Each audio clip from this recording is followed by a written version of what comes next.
Hi, everyone, and welcome back to the Brilliant People podcast by executive search firm Assertitude. I'm your host, Linnea Jungnelius. It's a privilege to introduce you to today's guest, Chris Satchell. Chris has helped build some of the most iconic brands of the last 2 decades. Xbox, Nike, Comcast, and today he's bringing that technical firepower to private equity. He's the managing director of technology and digital at Clayton, Dubilier & Rice, a $57 billion global private equity firm known for pairing investment discipline with deep operating expertise. What's remarkable isn't just where Chris has been, it's how he got there.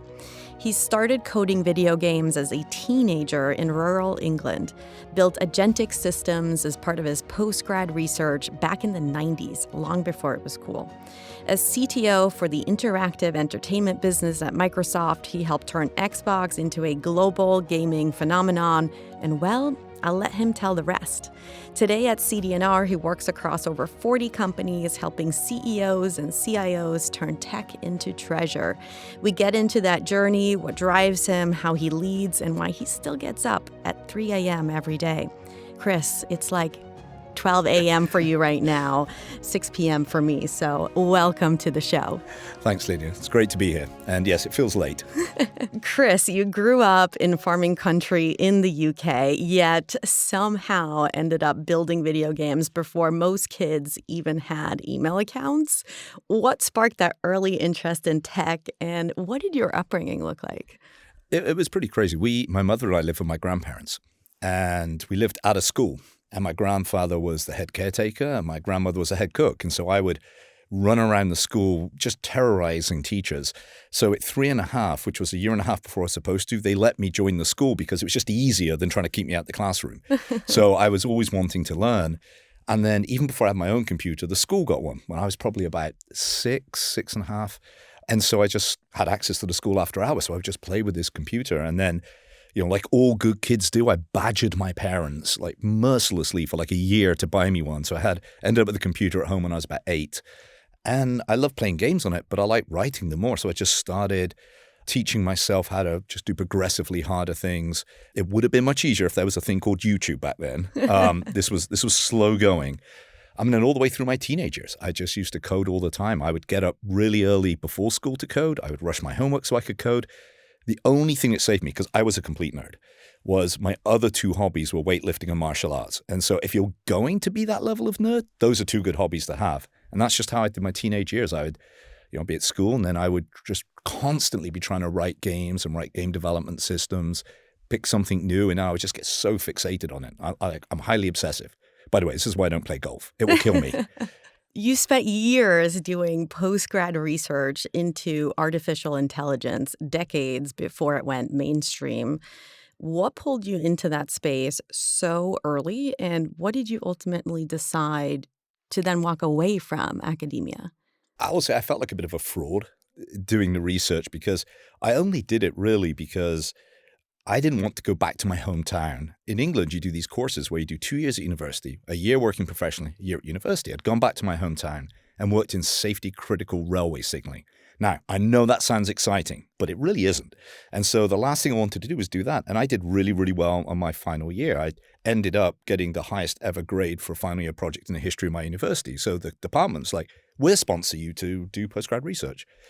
And so I started doing it, and I got very fascinated, probably because of like writing games. I got fascinated with what we'd now call agentic systems. I just called it distributed agent systems.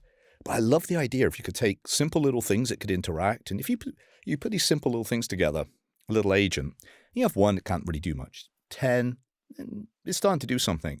You put 1,000, 10,000, 100,000 together, you get this emergent behavior that you can't imagine. And I got really fascinated with that. And it's something I talk to people a lot about now, because now we're building really complex agents. You've got really advanced LLM models embedded inside them. They've got access to tools. They can even make their own tools. And nobody seems to be thinking too hard about what happens when you put them together and let them interact. I can tell you from my research, like very interesting things happen, and quite often not the things you want to happen. And then one day, this is like about 95, 96, I actually thought to ask somebody, what do you do if you do finish your PhD? You get a PhD in artificial intelligence. You finish your postgrad research, you write it up. And they're like, well, you'll become a professor. That was like the end. Literally, that moment ended for me. I was like, I don't even like academia. I like building things. I don't like talking about building things. So I ended up leaving. And so what do you do with all this knowledge about AI systems? And you put that with a passion for video games. I was like, oh, that was my first professional job for a company called IDOS, building AI for video games. And I realized, by the way, when I was doing that research, I kind of was hacking it. I made these elaborate experimental systems where I could set experiments off. I would leave it for 2 weeks. I'd go back 2 weeks later after working a whole bunch of different jobs like bartending and writing code for other people, pick up the results, write a paper on it, and go off and do it again. And I was like, I think I'm hacking this. Everybody else seems to really enjoy research. I'm just like doing it in the background while I actually try and make money. So I thought, well, maybe I should just go do the money thing full time. I'm just so curious. Why do you think it took so long? And by so long, I mean like a few decades for this to really take off. Was it just the infrastructure wasn't there yet? It was education of the general public and other business leaders, or it just needed to take time for this to get developed and all the things around it? Actually, it's a combination of everything you said. It's a great way to say it, because if you think about transformer systems, which LLMs are based on, they're training with billions of nodes of neural network. Mm-hmm. You know, a big system for us was like 100 nodes in like 5 layers or 3 layers. Like that was big. Now they're talking billions upon even a trillion node system. So the infrastructure to have that, and there's been breakthroughs in how you actually train and the underlying transformer technology. And then you think about the availability of data to train those systems just wasn't there. So you need a way to be able to collect and then provide it with really all the data there is. You then need infrastructure that can go and train against it. You need technologies that are built on that infrastructure. So none of those pieces were there. And it's been, if sort of when we consider it, it's been so much innovation across so many dimensions with hardware, software, power infrastructure, mathematics and how you represent these concepts, the collection of data, the availability of data. So you needed so much to come together. But I think what we're all finding amazing is just the acceleration. I mean, it's nonlinear, and we as humans struggle with anything nonlinear, so it's kind of hard to keep up with what's happening. Yeah, it's profound, isn't it? The transformation that's taking place. And look, you've been part of leading that transformation across every business that you've been part of, and you've now held 5 different tech officer roles across Microsoft, IGT, Nike, Comcast, and now CD&R. That's rare air. And what do you think has made you someone who's kept companies transforming and turning to new technology and innovating? Generally a super high paying threshold. Naturally. I think the core for me is I am highly dissatisfied with the status quo. I just can't abide like staying in place. And so I've always said to my teams, look, we always have 2 jobs. The first job is to get the work done. And we've got to get it done really well. The second job is we have to get better at doing our work because we have to believe everybody else is. And so that constant like tension to want to do better, both in like a short and long term, really drives you for transformation. And you add it to, look, if I'm anything, I'm persistent or stubborn, as some of my family would say. I'm very high commitment. I believe in accountability. So you put those all together, you sort of end up making your own transformation goals because you want to be better, you want the company to do better. Sometimes they give them to you, but often you take it and run with it. And then you just feel accountable to your teams, your peers, and the rest of the exec team, and even your investors to go make that happen. And so you just keep doing that. And then, I mean, I think the real skill is, more than anything else, is building teams, because this is about people. So if you can build teams to help you accelerate the transformation and make the transformation self-sustaining, and then give them a context in culture so they can do great work, then you start to really be able to accelerate and you make it a lasting transformation. I think that's what I've really done again and again. It's really about building teams of people with the right culture to get after a problem. It sounds like this restlessness in you, right, combined with real curiosity, real drive, and drive to make it actually come to life, which is why you're talking about all the components you've put into place to actually make it happen. So let's talk about one of the places where you made things happen, which was Xbox. So you're right in the thick of one of the most iconic product stories in tech. What exactly were you driving there, and what are the moments or breakthroughs that you still carry with you? It was an incredible time. I got to work with some of the very best people in the world. It's also a place where I got a lot of humility. I learned for the first time as a leader, you're not the highest paid person. You're not the most important person. You're certainly not the smartest person, because I realized that these people working for me, they were way more important than me. I came from the video game side into the console, and I think they were a little suspicious at first. And I would just say to them, look, I am not here to be smarter than you. I am here to get you whatever you need so we can do this impossible thing of shipping a console in half the time we're supposed to do it. I remember going around all of our game studios, because what I did, I should answer that part first. My team was everything game developer. So we did the whole software stack from the hypervisor on up. We did the game development libraries, or frameworks as you would now call them. We did the back-end compiler tools. We did all of the sample code, all of the education, all of the events, everything game developer. And so one of the things I got to do was go around to all the game development studios and tell them about the new console. And I remember like some moments like traveling through Seattle Airport with the Xbox 360, like full mock-up. Everybody wanted to know what it looked like, and I had it in a rucksack. And I get to security, they're like, what's that in your bag? I'm like, I prefer not to say. And they were like, you need to take it out. I'm like, I really don't want to take it out. They're like, you got to take it out. I'm like, can I talk to you? I said, look, this is Xbox 360. Yes. He's like, if you let me see it, I'll let you keep it in the bag. I showed the security guard and they let me through. But that was amazing, going to tell people about the next platform, and like, what an honor, because you get to go and like see developers excited. But the one that really sticks with me is, some people know this, but we had a big discussion internally. Was this console going to be 512 meg of very expensive memory or 256? And we were up against Sony, right? And we kind of knew they were going to do 512.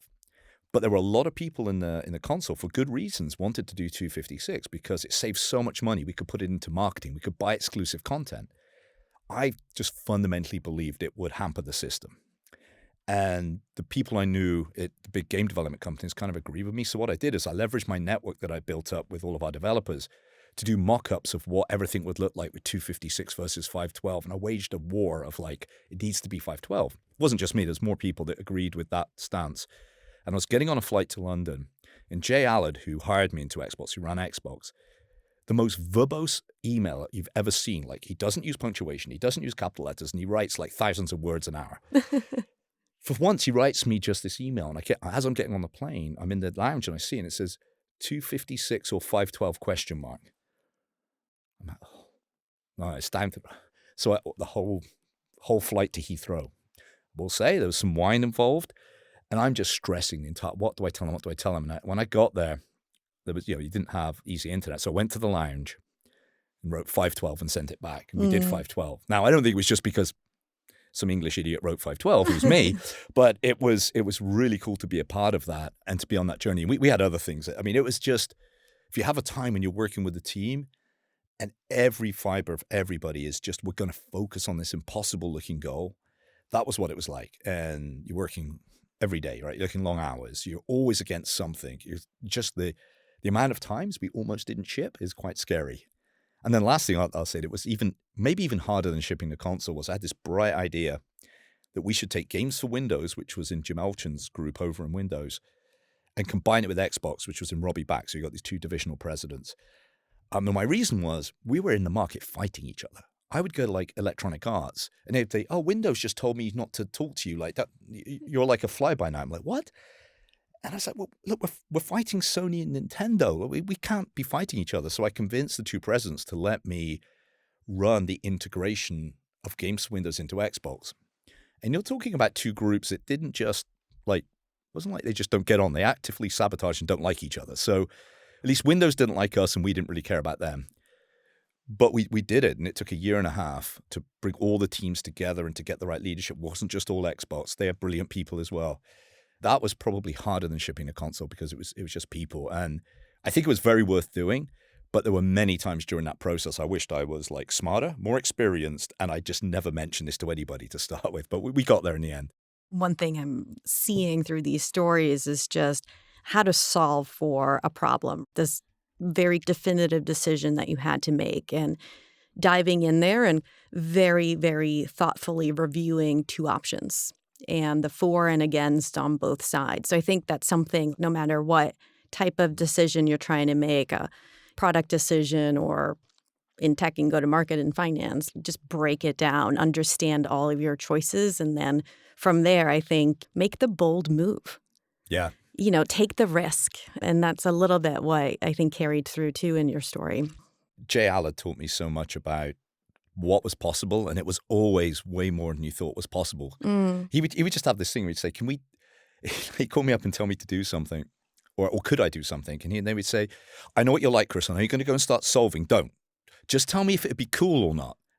And he called me up 2 weeks before the Game Developer Conference. I said, "Hey, would it be cool if we gave everybody in the audience a high-def television because we're ushering in the era of high-def?" I'm like, "Jay, we can't give away 3,000 TVs in the middle of San Francisco. We've got 2 weeks until the show." He's like, No, don't worry about that. Just tell me if it'd be cool or not." I'm like, "Yeah, well, yeah, it'd be cool." But then we did it. There was no way that should have happened. But he had such a belief that you could just do things. You were ahead of Oprah. Talk me about Xbox to Nike, the bridge there. When you arrived at Nike, you led through an intense growth period as well. How did you end up there, and what did scaling that digital experience look like behind the scenes? Well, I ended up at Nike from IGT, International Game Technology, which was the world's biggest provider of casino entertainment and systems. My teams made like 60% of the slot machines that went out in the world, and about 40% of casinos run on our back-end technologies. And I did that because by then I wanted to do something more than just video games. I'd done it for so long at that point. And so I went to try live in Vegas and do these gaming systems. After about 3.5 years, we did some really cool projects. We did some projects that, quite frankly, still terrify me, like when we helped MGM Resorts International open Aria, and I took over the systems business in February. We had to go live in December, and we were 3 months behind schedule. And our CEO said to me, "Hey, great news. You've always wanted to own all of Dev. Well, I'm giving you the last part, which is systems engineering. By the way, bad news, you're 3 months behind schedule." This was a property that was supposed to cost $4 billion, and it was currently costing $8 billion. And all I thought to myself is, there is an awful lot of desert out there in Nevada that you could disappear into if you were to say, let the casino down and not deliver their floor thing, the one thing that makes money. But after about 3.5 years, I realized that I loved my teams. What I didn't like was my customers. And some casino operators are great. Other people don't they're not going to treat us well. We're vendors. But they weren't treating their own people well. Now, I think the industry is professionalized since I was in it. But after a while, I think if you just truly don't like your customers, you probably shouldn't be in that industry. So, and customer concentration is such a big thing for me that when Nike called, I thought this is something different. Now, I didn't answer their call initially because I didn't have no idea why a footwear manufacturer needed a CTO. So I thought they got me by accident. And eventually a recruiter who knew me is like, "Why won't you give them a call back?" I'm like, "Oh, they really wanted to talk to me." Anyway, I ended up at Nike, again, working with some great people. But it was what happened when I got there is we carved out the consumer piece from like enterprise technology. And there was a lot to fix because it's just very different running global consumer systems. And this was already a $2.5 billion direct-to-consumer business. It was doubling every 10 months. We would do high-velocity launches where our traffic would spike 100x in the first minute because, it's Jordan 11's going on sale. And it took maybe a year and a half to dig out from underneath that. So we'd do a high-velocity launch, something would break, I'd be on the phone with Christiana Shi, amazing president that ran direct-to-consumer, at 4 a.m. apologizing, saying, "Look, we're on it, we will do better." But we had to rebuild right from the metal on up to actually be able to operate at the volume. And then every year we would have a prepare for the holidays kind of campaign where we'd start in like March to get ready for the holiday season of just expanding our infrastructure and rebuilding. And at the same time, you're building the applications and the data tier and trying to really be a digital organization. And I think the biggest thing at Nike we did, again, it was about getting the right team, but it was culture. Mm-hmm. We had to get a culture of digital excellence, of like engineering excellence. Now, it's a bit easier when you work from the best branding companies in the world. So we had great logos made. We had a real esprit de corps around like Code is King and Silicon Forest and how we were really trying to do something. I'm sad you didn't dig out one of those shirts for today I should have in the bought one studio. Today. I do it even better. We did at AWS reInvent. We would run these great parties at Rock House. And they've got a mechanical bull. So we got the bright idea to get big rodeo belt buckles made with our Code is King logo on. We would give them away. It's also why perhaps one of our consulting companies had somebody with a broken arm. But not in an arrogant way, but we wanted some swagger. It had to be like it was something cool about building technology for consumers. And everybody loves Nike. Oh, my word. Like everybody's got that story about, I remember when I got my first Jordans, my father gave them to me. We went on the basketball court. Like everybody's got something like that. So how do we bring that to digital? And how do we get great experiences in people's hands that really feel special to them? But it really was a team and culture thing primarily. Yeah. Besides the very cool swag, what other culture-shaping elements really paid off in terms of getting that going? Actually, it's something very specific, and I didn't remember this you just said, but when I got there, this is really important for development. They focused on features. It was like, if you said what were the top 5 things we were doing, it's features, features, features, features, and possibly features. And I was really thinking about what we were doing, and I said, we've got it all wrong. That's not how we're going to operate anymore. Our number one priority is going to be security. And then our next priority is going to be performance and availability and then maintainability. And I remember the first time I presented to all the presidents, I knew that they would just look at me like I was some tech wonk. So I said, like, it doesn't matter how good our brand is, how good our website is, how good the features are.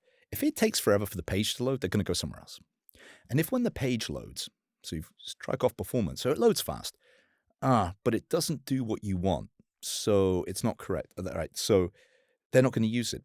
If it then cannot reliably deliver the service that you wanted, you're not going to use it. If you get through everything and then the system leaks your confidential information, you're still not going to trust us. So what we did is we turned it around and said, we're going to think about the least important thing is features. And it's not because we're tech wonks. It's because if I'm a customer, I need a system that's secure, performant, correct, is always available, and does what it says it's going to do when it says it's going to bring me the apparel and footwear I want. That was probably the biggest cultural change. And we made this pyramid up, like you do. And it's funny, somebody sent me an image a few weeks ago, a few months ago maybe, and it was from a Nike presentation, and they still use it. They still use this triangle that we invented. We're going to have to dig that out and put it in the footnotes. I've not explained it perfectly great, but it's been a little while. But people who've worked for me that have gone on to have very successful careers at other places, they use it as well. And they've modified it a bit and made it better. But really, that was the cultural flip of saying, like, what really does a customer really want? And what they don't necessarily need is a slow, broken, sometimes available website that's got cool features, but leaks your information out. So we had to focus on the basics to get a great experience for the customer. And that really turned around how we thought about development. Put yourself in your customer's sneakers in this case and think backwards from there. And I think, again, it comes back to this idea around technology serves the human experience, and it's not just technology for technology's sake. Now, talk us through your journey from Nike to Comcast, because I think this is so interesting. You went from one of the most loved brands in the world to, a company that probably traditionally isn't associated so much with trust, but you turned that on its head. What did it take? What did you learn along the way? And what was your mission eventually when you got there? As I always like to sort of joke, we used to say we aspire for ambivalence. And, you go from love to, God, if you would just be ambivalent about me, I would be happy. So I think the reason why in the end that I ended up with the job there was I'd learned a mantra at Nike that Nike did very well. It's very important. And it was CBB, and it was customer brand business. And what they meant is, all right, we've got a great business. We will only do good business. But we will only do good business if it's brand accretive. And if it's a great business, it's brand accretive, but it's not good for the customer, we still won't do it. And I want to be very fair to Nike. Like, a lot of companies say this, they live it, absolutely live it. They'd let good business walk out the door if it wasn't brand accretive and good for the customer. So when I went to Comcast, I'm like, well, I'm not going to reinvent the wheel. This is a great way to focus on customers. So we made the customer brand business mantra, which completely flipped on the head how Comcast thought about the world. And so what we had to do is put the customer in the middle of everything and then really start focusing on them. And what were they trying to do? What would make it a great experience for them? And what I found at Comcast is really good people that really wanted to do the right thing and systems that were preventing them doing it. So it was really about, how do we simplify? How do we work out how to get a unified set of applications, of services that really work for the customer? How do we bring that together and put them at the center? And then start measuring what matters to the customer. And it's even things like when we created XFi, which was the first true big product that Comcast was. It's going to sound weird, but like before, they would always sort of take a piece of hardware and release it, and a bit later do the new software for it, and then they would bring a service. And it was like, no, we're going to create an internet service that's more than just a pipe. And we're going to focus on every part of that experience. And we put so much effort into the onboarding. And the company couldn't understand it. They were like, people do it once. Why do you care? And it's like, okay, you need to learn the difference between features and moments of truth. This is a moment of truth for your customer. This is what they're going to remember. You make this great, you've kind of won them. And so we brought that to each thing we were doing. How do we make it as good as possible? How do we run a complete thing where instead of being like, oh, I've got this great new hardware, but the mobile app isn't available, it's all available on day one. So with X-Fi, we enabled 5 million people on day one. They had their iPhone app, they had their Android app, they had the big web app. The features are already in their system. We had advertising around it. So it's just, okay, do a big launch that makes it feel special for the customer. A couple of other big changes we made. One was when I got there, my product managers would say, oh, the business is my customer. And so I used to go around saying, no, they're not. No, oh, yeah, they are. The business is my customer. I'm like, who pays our subscription fees? I wasn't aware the business paid our subscription fees. I think that might be the end consumer. So all you have to do is follow the money and you find where your customer is. And that was a shift because the business was used to the engineering orgs. Like the business knew their customers. So half the time they were right about what to build, but half the time they weren't. And so you really needed to dig in with like, what is your customer trying to do? What is the problem that's so valuable to them? They pay you to solve it. And why do they have that problem? And really digging into that. And that meant sometimes you didn't do what the business thought you should do. You did what the customer needed. And so that was another big cultural piece. And then there was also a lot of really good assets at Comcast that needed to be brought together. We had an incredible design team. And when I got there, they just weren't recognized in the company. By the time we left, we'd got multiple really important international awards in design. People realized just the gem they'd already had. And it was just, how do I give them the right context to really show what they can do? You put all that together, you started getting beautiful products for the customer. And then we just had some incredible people like Matt Zalesko and Fraser Sterling who built X1. They built the hardware. They worked together so well. So I think we did some really special products there. It sounds like you got back to doing the basics better, getting the obsessiveness around quality again, which I think in any business is so, so critical. The amount of effort and care and detail that you got into is incredible. And then obviously, with that, a leadership team that sounds like they were open to change. And that shepherded that whole process along, obviously, together with all of the technical expertise to bring it all to life and make it happen, which I'm sure you had to push on a lot too. Well, even better. I mean, I think I had a leadership team that weren't just open to change. They were rebels that were desperate to change. All I did was giving them enough air cover to go be brilliant. Exactly. Just point in the right direction. And from there, you transition into this world of private equity that you live in now. And you came from those sort of high stakes, high control roles your whole career in a lot of public companies. And I'm so curious around what got you interested and into private equity and into this digital operating partner seat where influence, not control, rules. So how'd you end up in private equity? Well, you have a $350 million C round from SoftBank, and then you're not completely successful. And you go for your D round the week that WeWork fails. And that's a great way to find yourself in private equity. But in all seriousness, I was working for a startup. It was scaled. We were trying to really look at too many, probably, elements of sustainability in the food supply chain. And it was obviously we were doing too much. The funding wasn't going to be there. And so myself and the COO convinced the CEO to scale down and work on the one line of business that was really working. It was really painful. We had to lay off great teams that we built, including myself, because I wasn't that useful anymore. But I was like, what do I want to do next? And I realized all I wanted to do was work with great people, make a difference, and get paid for it. And then we were talking about this before, like, I was probably the most annoying person they ever had. I'm like, where do you want to work in the US? Oh, I don't care, I'm mobile. What do you want to do? Don't really care. I've worked in 5 industries. I just want to work with great people, make a difference, get paid. They're like, yes, you and everybody else in the world. Could you be more specific? Just like a tad. I was interviewing, and some of them were going really well. And then they said, well, try this private equity thing. And I didn't know what it was. And as I started learning more about it, I started meeting with the partners from the company, both the operating partners and the investment partners. And this blew me away, just like the quality of the people. Never should have looked up who people were before I interviewed with them, because I would be great. I'd be fine. And then like my current boss, Sandy Peterson, right? So she was chairman of J&J. She's a lead independent director of Microsoft currently. And I'd look up and see what she'd done. I'd be, I wish I hadn't looked before I got on the call. Like I'm so nervous now. And I'm just glad it's not just me. So I met all these great people, and it's like, hang on, they're fantastic. None of them is exhibiting ego. I mean, they've got ego because you couldn't do those jobs without it, but they're really nice people, and they seem to be genuinely interested in like how can this digital and technology thing help. So I just really started liking the people. And then when they were like, hey, you can take what you know and try help multiple companies now, it just sounded so interesting. And you'll always be learning. That's actually very true. So it had all these different aspects. And I thought, well, why not try it? But you're right. You go from really driving and delivering products to really, you've got to be in it to help other people do that. Now, you can't be really senior at any big company in America. Not if you've got really good like SVPs or EVPs working for you, you're not going to go tell them what to do.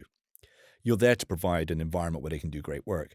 But it's still a couple of stages removed when it's you're helping coach a CTO, reporting to a CEO in a company that's not your company. So yeah, you definitely have to be okay with influence, okay with waiting a long time to see results, and genuinely like helping people. I think that's true for most of these roles, but let's think about the CD&R model because I think CD&R doesn't operate with that classic portfolio ops model necessarily. Could you describe a bit more about what's your unique take on value creation and how do you and your team plug in with the broader firm? Absolutely. So CD&R's model, obviously, I will take zero credit for this. They created this model 40 years ago, is investment partners and operating partners, or operating advisors, we sort of use that term interchangeably, are considered equals. And they work together right from a pipeline generation all the way through the transaction to growing value at the company to selling the asset. So they all work together on that through the whole thing. There's no handing over the wall. And then the operating partners are generally multi-time successful CEOs in that subsector.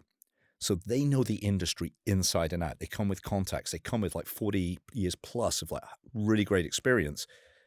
And then because we often take majority positions, they tend to work as chairperson of the board. So very much influencing the CEO, helping them really see around corners because they've done this so many times in that industry. And that's really our model is how do we look at deals that other people won't because of the complexity. We're always carving multiple things out and combining them, building platforms to put acquisitions onto. So we're happy with complexity. We feel we have these operating partners and advisors who, working with the investment partner, will have a unique take on that deal. Like, here's what we think we can do that other people aren't seeing. And that's really how we approach it. So within that context, what does my team do? So we really do three things for the company. We work on every deal. We manage the technical diligence. We provide opinion. Post-acquisition, we work with the management team and the deal team, and the operating partner. And what I said is, look, we're trying to accelerate, de-risk, or improve the investment thesis using tech. And when I say tech, I mean people, process, technology, and data. And we do anything, right? We take out the trash if it helps. We really don't mind, but we just want to help.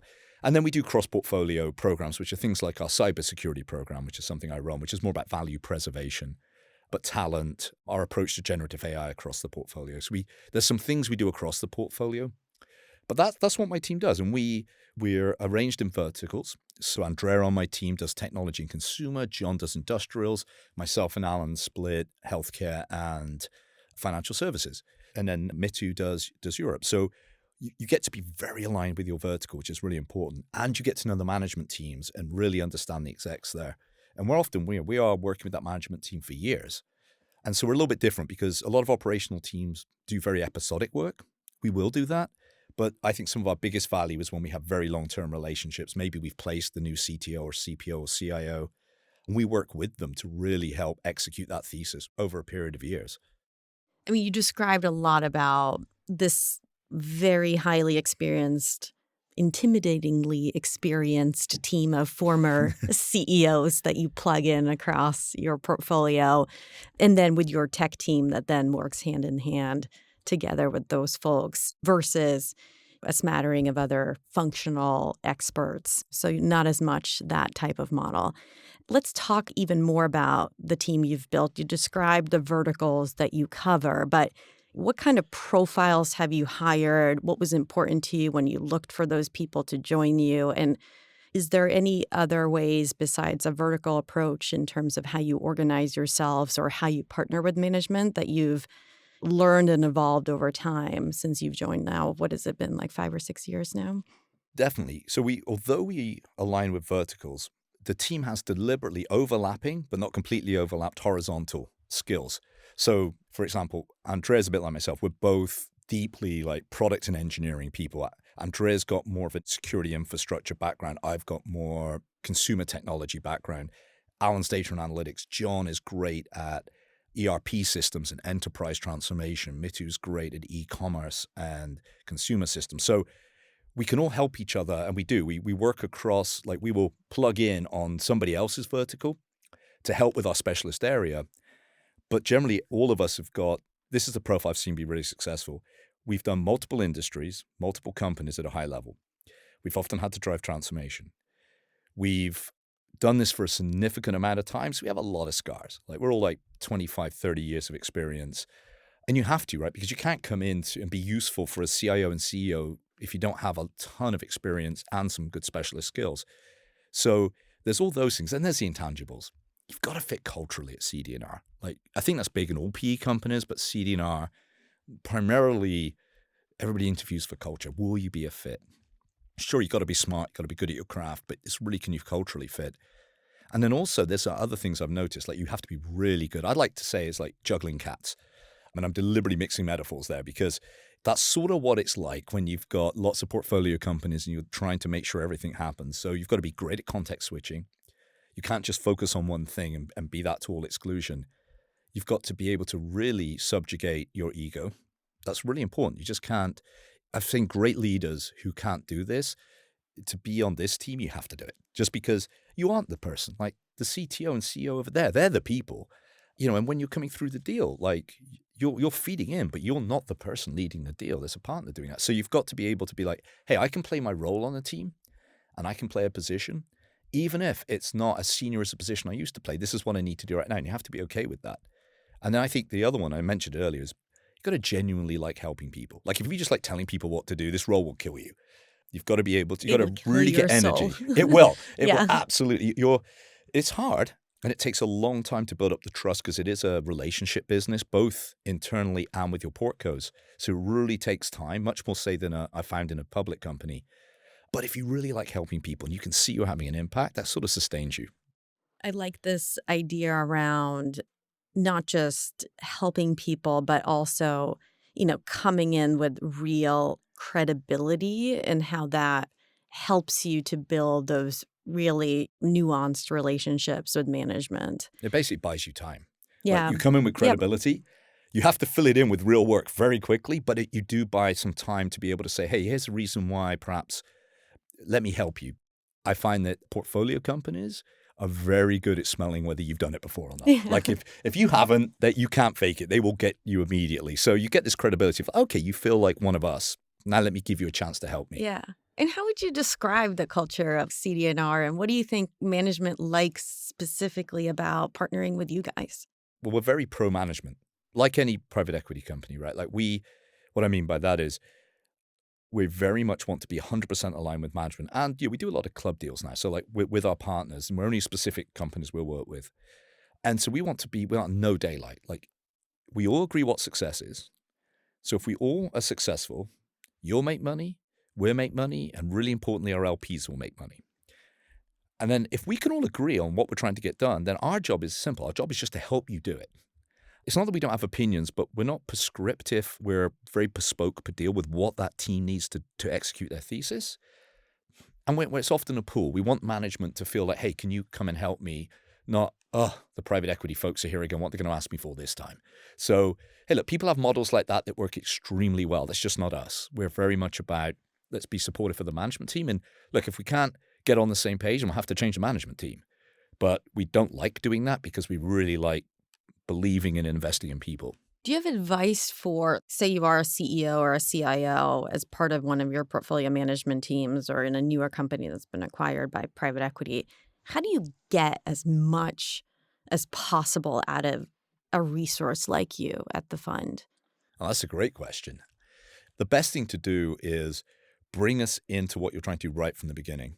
The more we're read in, this is why I like being on deals right from the beginning. You start the relationship with the management team in diligence, and you just build that up and you go, tell us what you're trying to do, read us into things, and we will find ways to help you. Or equally, we'll tell you like you don't need help. So we've got some big portfolio companies where we help them initially, then they were just off and running. It's like, well, hey, if you've got this, I've got other people to help.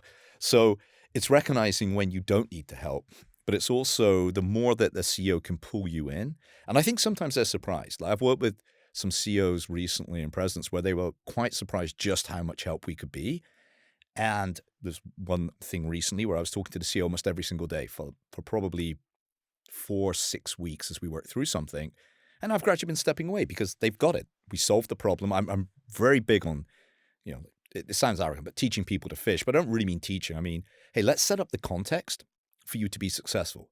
So look, if what you need to be successful is you need a new CTO or a CPO or a CIO or CISO, let's have that hard conversation and do that versus me help you limp along for a year and a half. Look, it's better than no help, but why don't I set you up for success? And once I've set you up for success, you've got it. So we very much like to give companies a context that they can be successful. So it's not we're doing it because of CD&R. It's like, this is what we want to do as a management team, and you guys can help. But I think just bringing us in and being open-minded to how we can help is probably the best thing you can do as a CEO.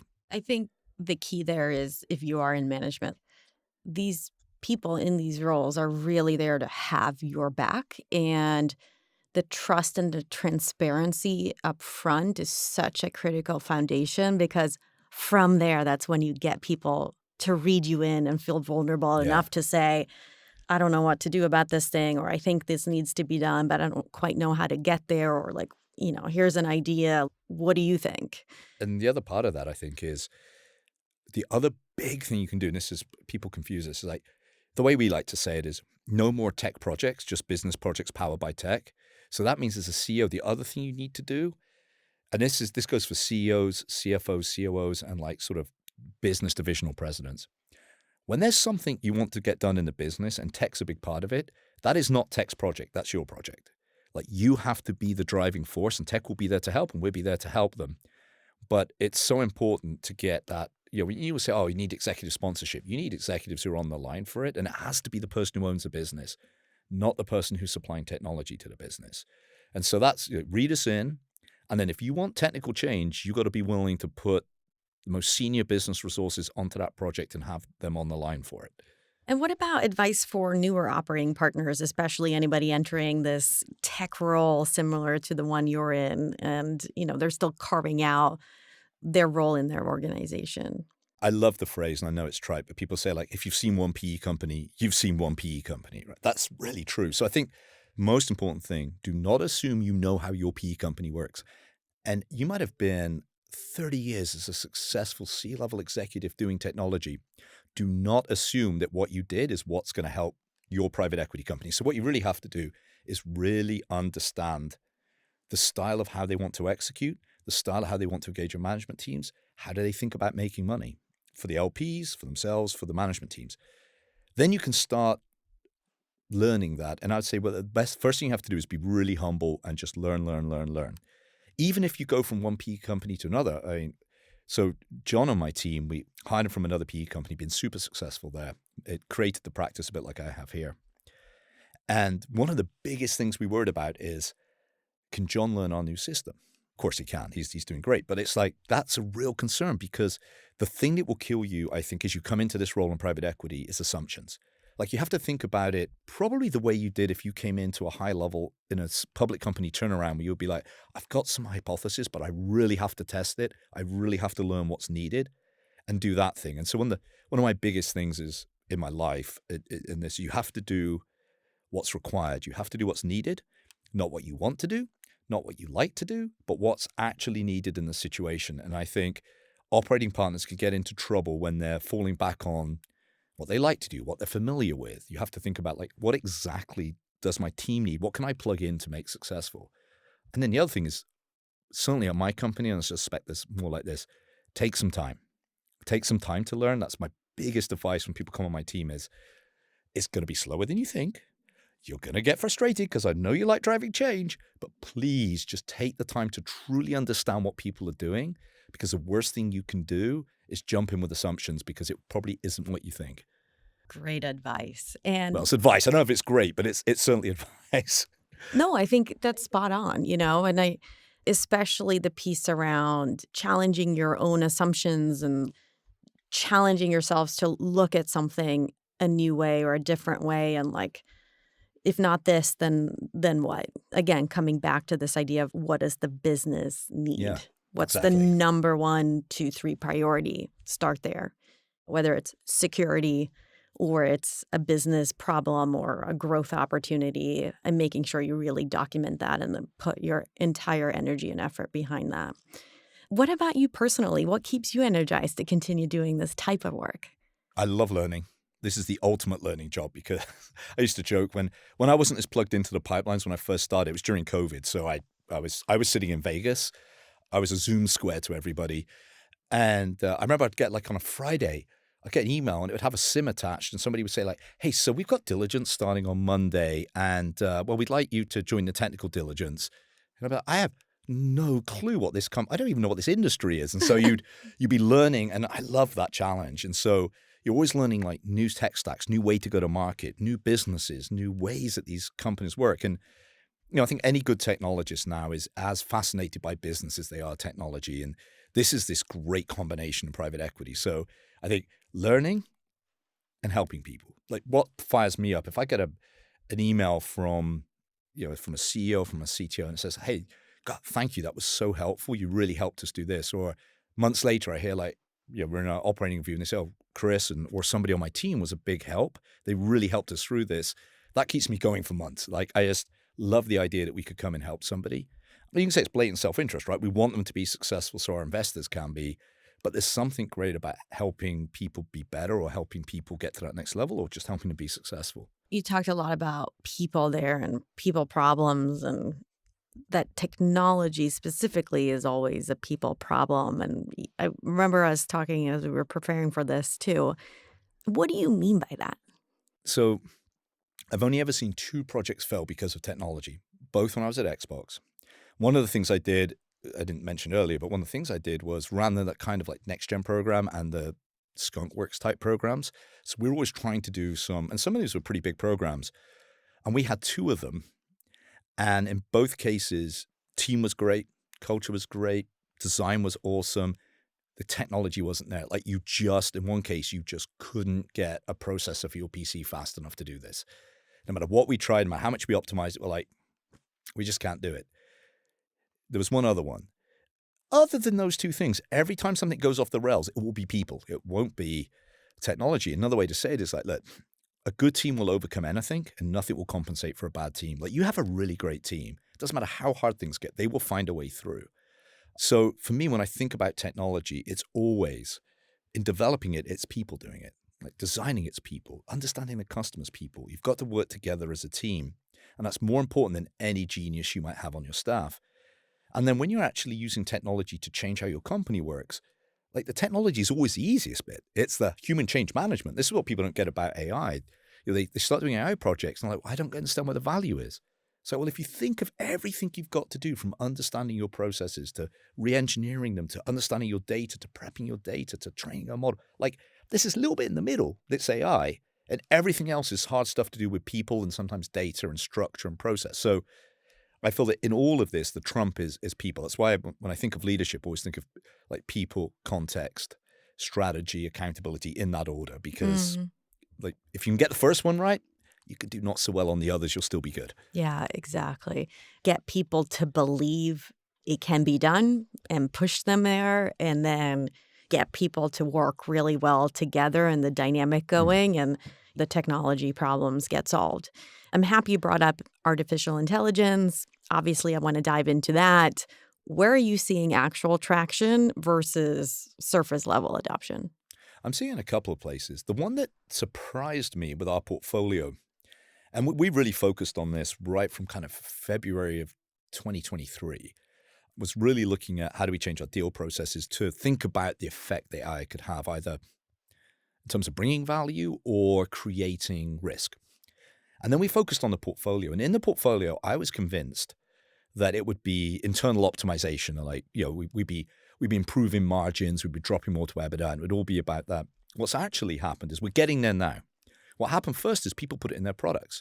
So we have many cases in the portfolio of companies that have put meaningful AI capabilities in their core product. Like Epicor has a great chatbot agent system you can communicate with to ask your ERP business questions. Instead of exporting that data and putting it in a data lake and then running analytics on top. We have a vet practice system in Covetris where as you're walking to go see the pet, you get a summary of all its history that's relevant. At the beginning of the day, you can see what's coming into your veterinary office. You get notes, encounter notes written up. We're doing the same in Mosaic with our primary care practitioner networks. It's saving doctors like 3-4 hours a night by recording their notes and creating those entries they can just review in their EHR. So we got example after example of people building capabilities that are changing their core business, that's going to their customers, or changing their products. I thought that would be the second thing, but that's where everybody went first. And we've seen it across healthcare. We've seen it across technology, obviously. We've seen it in service companies.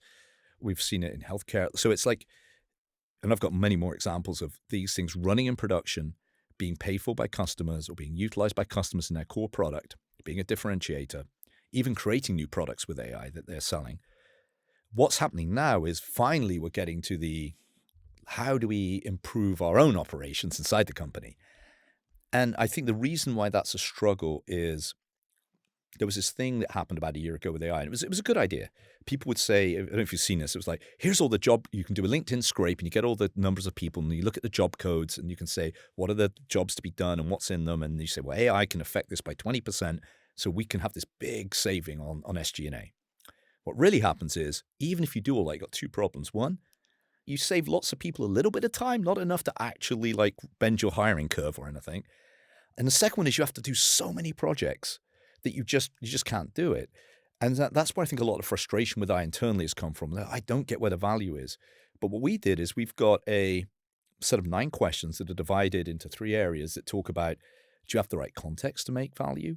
Do you have the right capabilities to make value? And do you have the right commercial structure? And if you put these things together, we've got a good sense that you'll be able to get value from AI. And I'll give you a sense of what I mean. Like one of the first questions is, do you have a big pool of cost that's concentrated in people doing a few use cases, even if they're complicated? And a lot of companies, the answer is no. Well, it doesn't mean AI won't help your functions run better, but don't expect a big sort of set of savings, which is what I think everybody was focused on. And I think now some companies will certainly get that, and we've got that in our portfolio. We've made investments based on that at real scale. But I think what lots of people are saying, okay, we might not get that, but we could get our functions running really well. And people like really getting onto higher order tasks. So I think people are getting a bit more realistic internally between, are you going to drop money to the bottom line or are you going to add capabilities and where is that slider? That's the real things I'm seeing. We're getting to that now. We've got some real examples of this in the portfolio, but what we've got is a lot of people adding capabilities and products that are going out to their customers. Those are great use cases. So sort of where can you enhance value, create new value? Where can you create growth? Where can you find savings and efficiencies? And you're looking across the entire spectrum of those things, which is what I imagine these 9 questions that you're talking about get into each and every one of those in terms of the line items on the business to things that are more forward-looking where it can really help to create even more customer loyalty, intimacy, or even new ways to grow those relationships. Yeah. Well, it's also, like I was saying earlier with AI, here's a great one. If you look at a company, if they've managed to do RPA, which isn't fashionable anymore, but they did process automation, and they really managed to bend the cost curve, and they actually managed to withhold those savings, you've got a pretty good chance they're going to be able to do something really good with AI.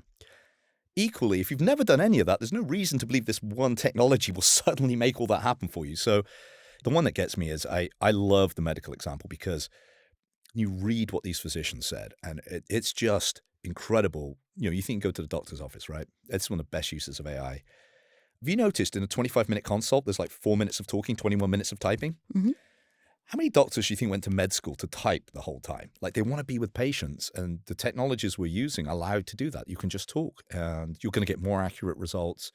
And then in the evening, instead of spending, I said, like 3, 4, 5 hours typing up your notes, you do it in 15 minutes. And we don't have enough primary care practitioners in America. We have got our physicians saying, I was going to retire and now I'm going to stay in the profession because this is life-changing. Now, it's just one example, but there's this side of AI where it really can improve people's lives in a way that's quite profound. And look, if you were first getting into a new portfolio company, how would you go about designing the AI or the technology roadmap? And I realize this is a bit of a trick question, right? Because we both know it doesn't start with the tech. Well, I think you've answered your own question very well. Look, all of this is just a service to the business. AI is just a tool, right? It's a really interesting tool, and it gives you new possibilities. But it is just a tool. And all you're here to do is to execute the business strategy. And so I sort of get what people say when they're like, I need an AI strategy. I think the longhand version of that is I need to understand whether AI gives me new opportunities against my strategy. Does it give me new risks commercially? Am I facing disruptions? But it's not really an AI strategy. It's how do I use AI within my strategy to give me something new or to protect myself, or I've got to counter this. And so I think the most important thing is always, what are you trying to get done? And then bring in your technologists to help you find the best ways that technology can help you do that. And it doesn't matter what that tool is. It could be machine learning. It could be AI. It could be process automation. It might be none of those things. It might just be the data platform. But that's how to go. The other thing I would say, though, in a very practical sense is two things. One, start experimenting. Not because you're going to use those experiments, but you just need to start getting used to this and your staff used to it. You need to. POCs are only there, for my mind, for learning. You're not really going to do anything with them. Start moving up that maturity curve. The second one is make sure you've got a data platform and do the hard things with data dictionaries, master data management, cleanse data, because that will supercharge any of your AI efforts. And you can start that one immediately. The trouble with that is it's very hard to know what the ROI is. And I had somebody on a panel. I love being on panels. I meet such great people. They had a great saying. They said, well, would you build an office complex without plumbing? No. Like you wouldn't, would you? You wouldn't build a factory without electricity. So why would you build a company without data? And I think that's a great way to think about it. It's a cost of doing business in the modern world. But if you do nothing else, just focus on your data platform, focus on getting your data in shape. That will help you with every other thing you want to do around AI or machine learning or other technologies. Right. Yes.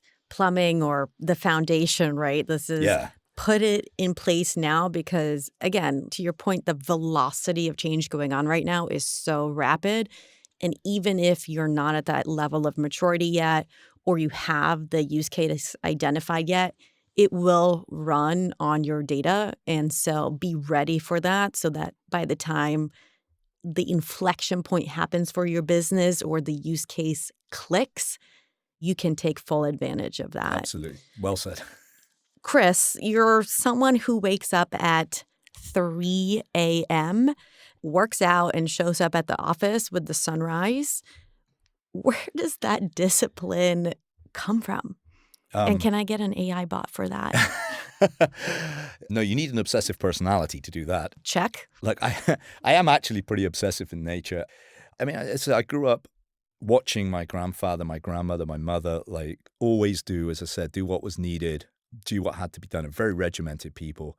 And I think I sort of learned from them, especially my grandfather, who he always was up early and was always working hard all the time. And I remember when he was in his 80s, he would go, as he put it, well, I'm going around to do the gardening of the old ladies. I'm like, you're 83. How old can they be? And he'd be, oh, they're 75. I'm like, they're 8 years younger than you. But I think I just learned from him, and my grandmother was the same, my mother was the same, of just you do what's needed. And it's a little bit jargony now, but I do like the idea of getting wins early in the day. Like you get up and it's not easy. It's like, what's it like getting up at 3:15 or 3? It's like, it sucks. But you get up, you get to the gym, you work out, and you're already winning, right? Like you did a few hard things already in the day. Well, if you've done those, now you can look at work and you can start working. And like, how hard is it really to do the next piece of work versus like get up out of a nice warm bed and go to the gym? So I like the actual difficulty of it. I like the fact you have to push yourself to do it, and you don't do it because it's enjoyable. You do it because you have to. It's like funny when people ask me, like, because I've been training my whole life, and people say, oh, well, do you enjoy it? And I'm like, I didn't even think that was important. Yeah. It just has to be done. And so, and then it gives you time in the office. I like that quiet think time in the morning. It means you can get ahead for the day. I just find it very productive. I actually started it because in video games, everybody works late, gets up late. So I'm like, hang on. If I get up at 6, nobody's going to be around. It's going to be so productive. And it just got earlier and earlier and earlier. That's too funny. And when do you go to bed? Oh, early. I mean, that's the other. Well, How do you do it? It's like, you go to bed at 7:30, you go to sleep at 8:30. Yeah. The only thing that kills me is when, I live in Greenwich, and if you're in a dinner in the city, it's like 10:30, 11 by the time you get home. And I'm looking at my watch like, oh, great, I'm up in like 3.5 hours. This is not good. And I can do 1 now a week. Yeah. But I'm old. So like if I do 2, I'm a wreck. Exactly. Well, it's too funny. I'm jealous because I forget what they bucket people into. It's like the night owls and the larks and the, all those different things. And somehow I've been born with that late night internal clock. And I've tried to reverse it for myself. And I realized the key to getting up early, yes, it is to go to bed early. So that's My wife's the same. It's taken me 15 years to kind of get her around to pretty early in the morning. It's been a war of attrition. But I love it when I do, because I love the mornings like you're talking about when Yeah. it's you have quiet time, you can actually be with your own thoughts. That is such productive and soul energizing time, I find. I love it. Like I love the fact you feel like so productive earlier in the day. Yeah. Now, are there other sort of non-negotiable principles or practices that help you stay clear and effective, especially when you're moving fast doing the kind of work that you do? I use the word trite a lot because it's going to sound like jargon, and I don't mean it to be, but I've always had this principle of if you've got to do something, you might as well do it well. You're going to spend the same amount of time either way. So your choice is do this job you may or may not want to do, or this task, do it good or don't do it good. Like you might as well do it good. So I always think do things well, even and maybe especially when you don't have to. I think you need a plan. Like there's always time to make a little plan, even if you're rushing, even if you're busy, and then stick to it until you get information that suggests it might be wrong. So don't stick to it forever, but don't change just because like the time not to change a plan is when everything's blowing up. You clearly sat and thought about what would happen. You thought about the consequences. You know this is the right thing to do.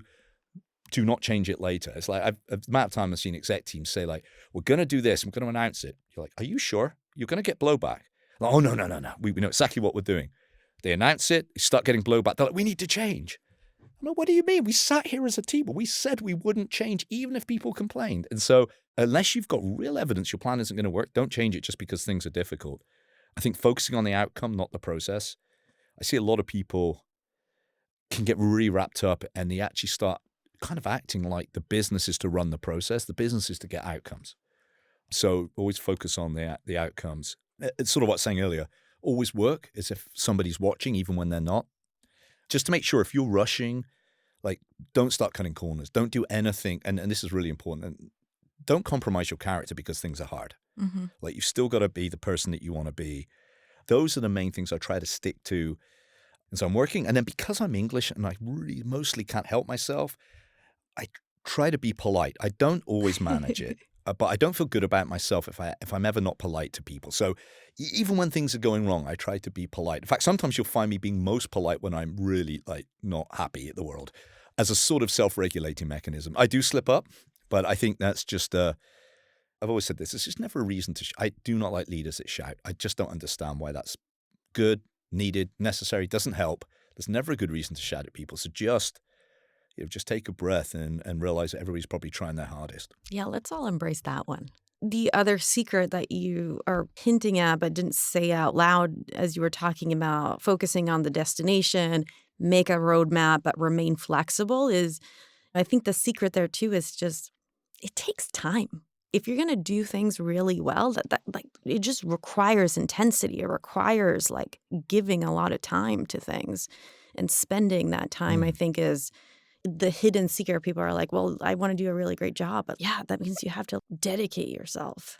There's one more, and I should have remembered this. Have you heard of the fuzzy front end? No. So it's a term that I think Steve O'Connell like coined in rapid development, a very old book that if you actually read it now, this was back with waterfall development was the big thing for software, but it's still a very, very good book.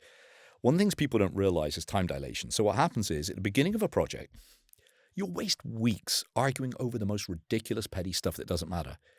You'll get to the end and you're like, hey, we need 3 more hours for one more regression test. And they go, no, we got no time. We got to ship it.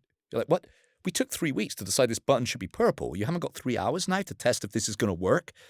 And one thing you can do is give yourself more time by making decisions early. People often forget that no decision is a decision. and it's probably not the one you want. And so I always feel like the less you want to make a decision, the more you better make it and make it quickly.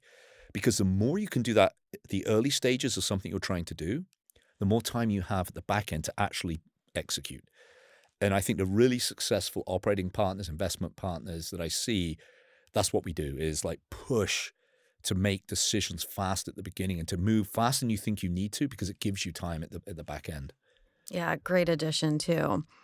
You give a lot of good principles and practices on how you operate today, but what about areas where you want to keep showing up better in your life?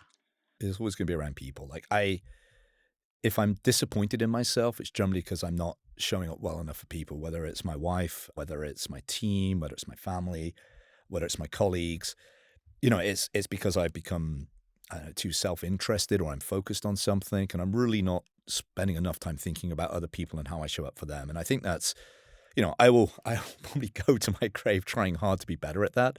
And I think that obsessive, focused personality I have, it can get very easy to get in your own head. And that's one of the things you have to do as a leader. You have to break out of that and remember that you're here to serve your people. And so you've got to keep thinking about how you show up for your team. But that goes to your family team and your spouse and the other people in your life. Yeah, I can relate to that too. You get so locked in, so zoned in, and it's almost like you get swept up. No, look up. What do you actually value in your life and what are your priorities? Remember those things too. Yeah. Okay, yes, I need to attend to this thing and this thing and this thing. And it's like brushing your teeth, right? Like you should do it every day. And if you miss a few days, that's fine. But if you stop brushing, then Yeah. you're in trouble, So It used to be worse when I coded all day, every day. When I was hands-on writing video games, writing AI and graphics engines, oh my word, like just time before I didn't want to leave work. I wanted to get back to it. I just got so focused on it. I must have been a terrible person back then. I'm sure you were still polite, though. Oh, I was a polite, terrible person. What about any leaders or thinking who are inspiring you right now? This is where I'm a little weird. I don't really think that way. I don't know why it is, but I tend to draw a lot of inspiration for people, like not current people, like people I've worked for, people I've seen. As you can tell, I a lot of inspiration from my mother and my grandparents. A lot of inspiration for people I've worked with. You hear me talk about Jay Allard. Draw a ton of inspiration from him, from Paddy Hart, a CEO I find very difficult to work for. And when I've looked back, that was on me, not her. Like, she was really good and really pushed. And God, I learned a lot from her and how she was with customers. And it could be anybody. I've worked for so many really talented, good people. I've actually, my whole career, I worked for people way richer than me, way more talented than me, and more successful than me, which is a great way to stay humble because that's who I just keep working for. So it tends to be, like Phil Spencer at Microsoft. I worked for Phil and we worked side by side as peers, and he's gone on an incredible, like what he's done at Microsoft with the gaming. It's just amazing. And so I draw inspiration from being around those people back in my career and trying to live up to what I saw them do. So it's a little bit of a strange answer, but I've just been lucky enough to work with incredible people. And when I'm thinking about what I should be like, I'm like, God, I remember what I was like when I worked for X or Y. Like, they were so good. I saw them do so much, and sort of take inspiration from that. Anything specific that you saw them do that, kind of has stuck with you? Oh, it's so many things with different people. I mean, take Phil Spencer. And this is a cool thing. It's not like one event. Like Phil, he ran MG. He came over from Windows and ran MGS. And then I worked for him. I was in his org in MGS, and then I went over to Xbox. And eventually, just because of reorgs and that, we ended up on the same leadership team. After a number of different successions he's taken over it. What I really admire about Phil was just, he was always a nice guy. And I tell you one thing, this blows me away. He loved the game studios. And there was a time when I was really struggling at Xbox. This was probably a year and a half, 2 years before I left, but I was just not happy and I wanted to do something else. And I'd grown up building video games, right? So I'd always wanted to run MGS. And Phil went to Don Matrick and said, you know what, if it keeps Chris at the company, he can run MGS and I'll do something else. Like, how is somebody that selfless, right? That was the thing he loved. And so I'm like, there is no way I'm doing that. Why don't I've been thinking about this CTO role and how that could help us, because I see the cracks. And I was never the CTO that was like, as I said, I wasn't the smartest person by any way. I was just filling in all the cracks that got things to work. And I said, well, like, Phil, better that I go do that and I can help us that way. And you're doing great with the studios, you help that way. But that always stuck with me. And then, as I said, like what Jay did, I mean, Paddy Hart at IGT, because at Microsoft we had divisional CTOs. There's like 5 of us, right? But this was the time I was Section 16 officer working for the CEO. She was reconstituting the entire C-suite and board. And just the grit and toughness that she showed to turn around the entire C-suite, the entire board, in a very, back then, male-dominated industry, like good old boys network. And Paddy came in, and the hardest thing was we had to turn around. The company didn't realize that it was going in the wrong direction because the first orders still looked good, but the second order derivatives didn't look so good, and the third order looked really bad. So it was just like convincing the company it had to change, and her absolute steadfast, no matter how hard it got, she just kept on pushing forward. And I didn't appreciate that at the time because I was a bit younger. And when I think back to it, it was like, wow, it doesn't mean she was a perfect person either, but the sheer amount of, I appreciate, as you can tell, I appreciate grit a lot. And it's like, whoa, you did that. And I always really appreciated how much time she would spend with customers and how customer focused she was. She was absolutely belligerent. She was like, if I have 1 extra hour in the day, all I'll do is call customers. The way I always thought about it is, I used to say to my peers, it was me, head of operations and the chief legal officer. I said, look, there is nothing in this company the 3 of us can't get done. So if we need Patty to get something done, we are failing. She needs time with the customers. We can do everything else. And so that was sort of the mantra that we got to. And the 3 of us, we used to fight a lot, but in the end, we ended up really good friends. And we did turn it around. But a bit of a rambling response. But I think that was somebody who just heard, as I said, the sheer grit and determination in a very difficult industry was really impressive. Yeah, those are amazing examples of true leadership, the selflessness, and also just steadfastness and grit to keep going and have the conviction when no one else really maybe has very limited amount or not as much. By the way, she was also the person that showed me I don't want to be a CEO.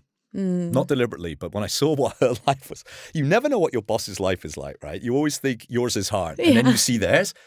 Seeing Paddy, I'm like, oh, I don't want to be a CEO anymore. I think I would prefer to be the CTO, CPO, be a bit behind the scenes. I don't really want to do your job. Yeah. And I'm not kidding. That was why, up to that point, I'd always thought I wanted to be a CEO. And that was what convinced me not to do it.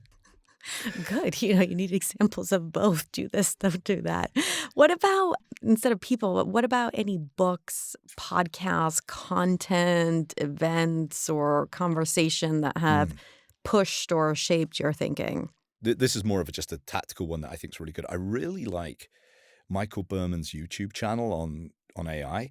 He makes everything very understandable. What I like is I might look at it and I might go dig deeper, but I can just send the link to anybody and they'd be like, oh, he's got a great way of explaining. And so if you know me, you constantly get links to his YouTube channel because there's just so many good things on there. In terms of books, I don't know that. There's some people I've read their book and really like. I mean, David Goggins' book I thought was really interesting. He's a little crazy, lives in my old hometown. But his book, there's some historical fiction I used to read when you really sort of, they're actually relatively accurate about some historical figures and what they did. But I think generally what I really finding more and more now is one of the reasons I love doing panels at conferences is to meet the other panelists. The amount of times I meet really good people on panels that I learn from. And sometimes I get distracted because I'm sitting in the panel and they start saying something really good and I forget that I'm about to follow them because I get really into what they're saying. But I have found that genuinely is how I've met some really great people in this industry, was just going on panels and then talking to them afterwards. So that's where I get a lot of good conversations, is talking to peers around the industry. And I genuinely believe this, everybody's got something interesting to tell you. Everybody. And so it doesn't matter who you're talking to. You could be at a bar talking to somebody that they're doing something completely separate, like go to industrial companies and you talk to somebody who's out in the field, like setting up scaffolding. Like they're going to have something really interesting to tell you. And I think you just got to be open to hearing it. Well, if there's somebody listening who is putting together an incredible panel of business people, technologists, and people who are shaping the future, please flood Chris's LinkedIn with requests. Chris, you've been a great sport. We're nearing the end, and we're going to close out with our signature lightning round. If you could entertain me. Let's start with purpose is. Purpose is people. Leadership is. Leadership is team, context, strategy, accountability, in that order. Successes. Success is always +1 from where you are right now. Brilliant leaders are. Brilliant leaders are servants, accountable, and made. Brilliant digital operating partners are. Brilliant digital operating partners are brilliant leaders. I perform at my best when. I perform my best when I'm challenged, I'm busy, and I'm on my program. I've got my nutrition, I've got my exercise, I've got my home life. When that's all working, that's when I'm best. Oh, we forgot the last part. Maybe a beer. I don't know that makes me at my best. That might be tequila. Chris, this conversation brought it all. Humor, humility, and hard-won insight. I appreciate you so much for sharing your story with us. And thank you personally for building the video games that enriched my own childhood, playing Halo and probably yelling at my 3 brothers. Thank you. Thank you, Linnea. This has been fantastic. Thank you to Chris Satchell of CD&R for joining us on the Brilliant People podcast today. What a reminder that visionary work comes from daily action and discipline, and that it's within ourselves to choose to show up. You're an amazing example of what it means to lead with commitment, curiosity, and craft. And thanks to you, our listeners, for tuning in. That's it for this episode of the Brilliant People podcast. I'm Linnea Jagnelius. If this episode resonated, could I ask you to take a moment to subscribe or rate the show? It really helps us to bring even more brilliant guests like Chris and conversations to your feed. And be sure to follow Assertitude on LinkedIn for more insights on how to lead brilliantly and live fully. Until next time, stay brilliant at work. Keep showing up and set the alarm early.